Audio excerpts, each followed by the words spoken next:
Olá, o debate que vamos apresentar a partir de agora aconteceu no final de 2015 na Comissão de Infraestrutura do Senado. Mas ao longo de 2016, esse mesmo tema, infelizmente, vai continuar sendo permanente preocupação da sociedade: a situação das penitenciárias brasileiras. Nós não podemos abrir mão de maneira alguma desse processo de construção de prisão.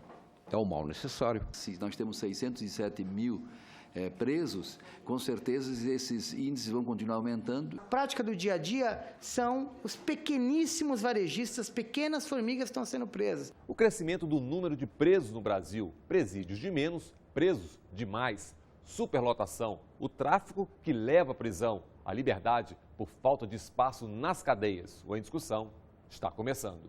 Os dados gerais a respeito da questão prisional no Brasil.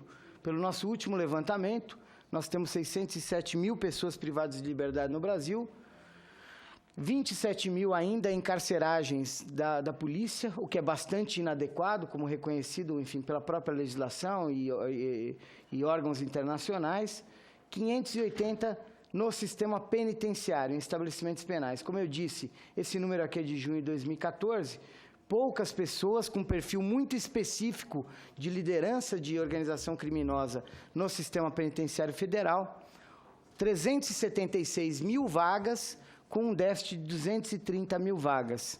A taxa de ocupação no Brasil é de 161% e a taxa de aprisionamento, presos por 100 mil habitantes, é de quase 300 presos. É importante pontuar que a taxa mundial de encarceramento é de 144 por 100 mil habitantes. O Brasil galgou já o dobro da taxa mundial. Nós prendemos mais do que o dobro do que se prende no mundo. O encarceramento de mulheres, embora não seja um número significativo, cerca de 6% da população prisional, tem uma escalada muito preocupante também, partindo de 5 mil mulheres presas no ano de 2000 para 37 mil mulheres. E a prisão da mulher, ela traz efeitos muito mais deletérios e danosos para o núcleo familiar. Temos, então, uma evolução que partimos de 90 mil presos no ano de 1990, chegando a 607 mil presos, um aumento de 575% nesse período de 25 anos. Isso significa um aumento de 6 a 7 a 8% por ano da população prisional, com os respectivos custos que isso implica. O Brasil se coloca, em termos de população absoluta, como quarta maior população prisional no mundo. Temos também uma das maiores taxas de aprisionamento. Temos, infelizmente, um destaque no que diz respeito à taxa de ocupação, que é a relação de número de presos pelo número de vagas, 161%. Lembrando aqui que qualquer coisa que supere o 100% é inadequado, né? O ideal é que você tenha uma vaga para um preso. 101% já é inadequado. Um dado preocupante do número de presos provisórios. 41% de presos não têm condenação no Brasil. Ou seja, o Brasil se destaca de uma forma preocupante em todos os indicadores do sistema prisional. População absoluta, taxa de encarceramento, taxa de ocupação e taxa de presos sem condenação, a taxa de presos provisórios. Para verificar a tendência do aumento da taxa nos demais países do mundo, nos últimos 15 anos, onde nós tínhamos uma série histórica entre os 50 países que mais prendem no mundo. O Brasil foi o segundo país que mais aumentou a sua taxa de encarceramento entre esses 50 países que têm uma população prisional significativa. Estamos atrás apenas da Indonésia nesse particular. Nesse mesmo período, nos Estados Unidos, que é a maior população de longe prisional do mundo, nós tivemos uma variação positiva de 23%. Na China, a segunda maior população, 13%. E na Rússia, um decréscimo de 2%. Quem está sendo preso hoje? Isso aqui não é um dado ideológico, mas um dado de perfil que demonstra a seletividade do sistema penal. Esse é um dado da realidade. São jovens, 56% até 29 anos, uma superrepresentação da população negra e uma população com baixo acesso ao estudo. Apenas 8% da nossa população prisional tem um ensino médio, enquanto que na população brasileira esse dado é de 30%. O crescimento da população carcerária não é um fenômeno desse ou daquele estado.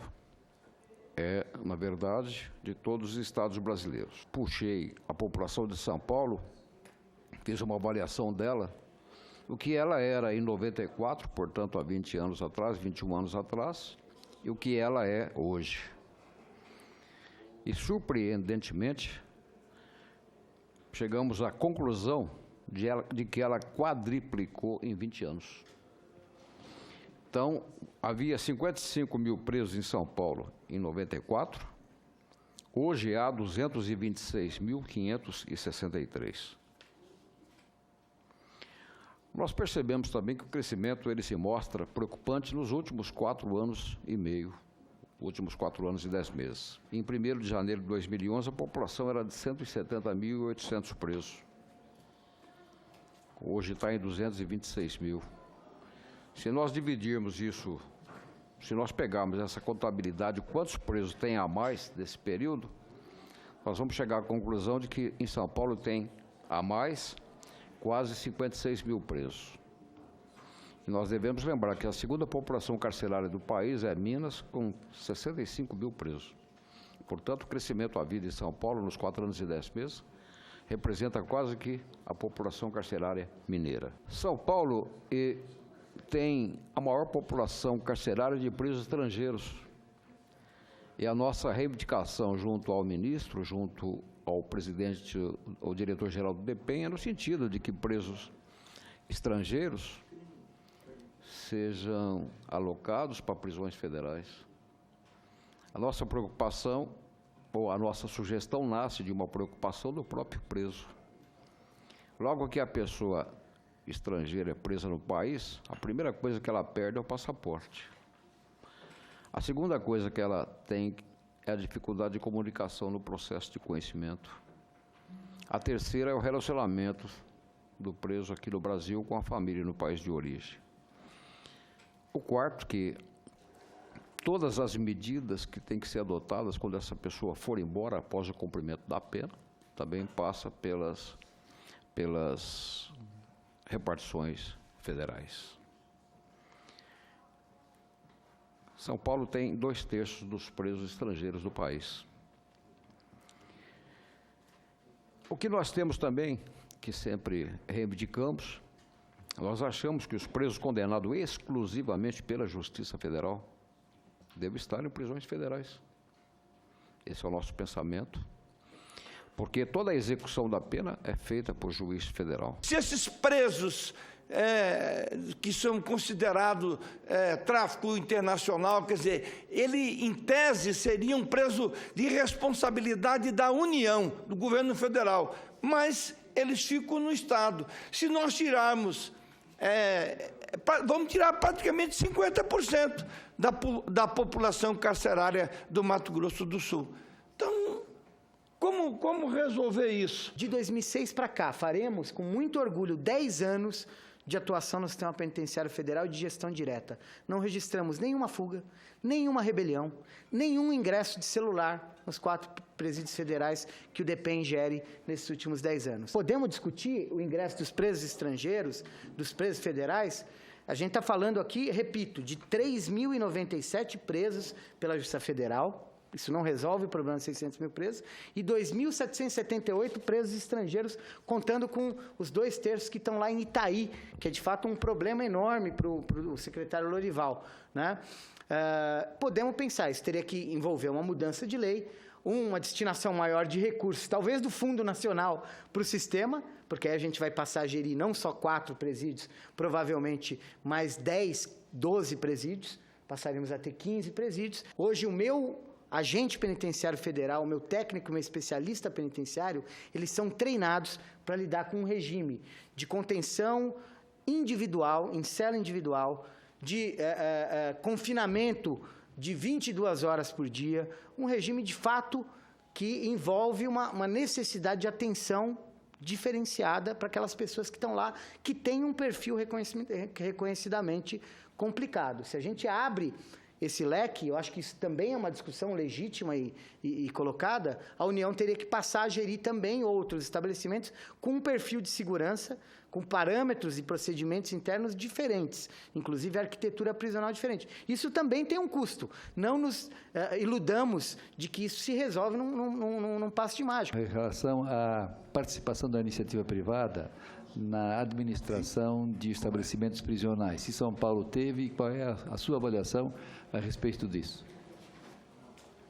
Parece que o Amazonas tem prisões privadas, né, em cogestão, né? Lá no meu estado é isso, tem a penitenciária, mas tem suíte, é gradação, né? Tem de 1 estrela, 0 estrela, nenhuma estrela, 3 estrelas, 5 estrelas, 5 estrelas, né? O Noticiário Nacional deu, mostrando como é que os traficantes se mantêm, pessoas importantes da política que vivem em celas assim, que são verdadeiras suítes de hotel de 5 estrelas. É essa a penitenciária do meu estado.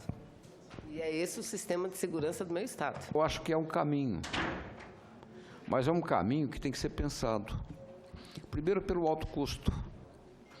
Segundo, porque se criaria no mesmo meio o primo pobre e o primo rico.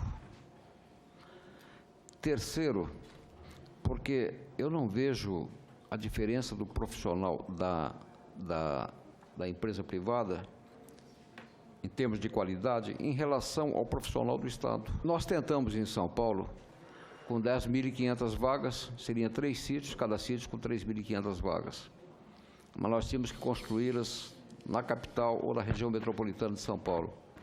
E nós abandonamos porque não achamos área. Os problemas que eram do Estado, localização de área, continuavam com o Estado.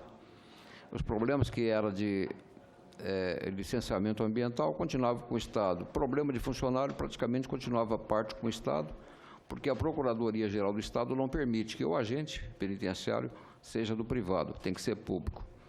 Então, houve uma inviabilização, embora a gente confie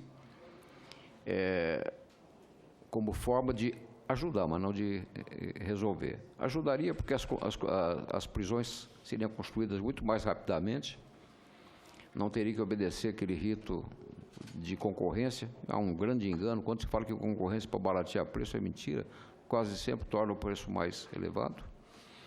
A contratação de funcionários é muito mais rápida, a substituição muito mais ligeira também. Eu acho que se o Estado acelerar, acabando com estabilidade, isso eu falo por mim, eu sou funcionário público, mas trabalhei em empresa, vi o quanto é diferente. Eu acho que nós chegaríamos aí a um patamar bem melhor do que estamos hoje. No próximo bloco, mais presídios, menos condenações, a falta de recursos, o custo do preso no Brasil. Qual é o custo que o Estado brasileiro quer para colocar as pessoas atrás das grades?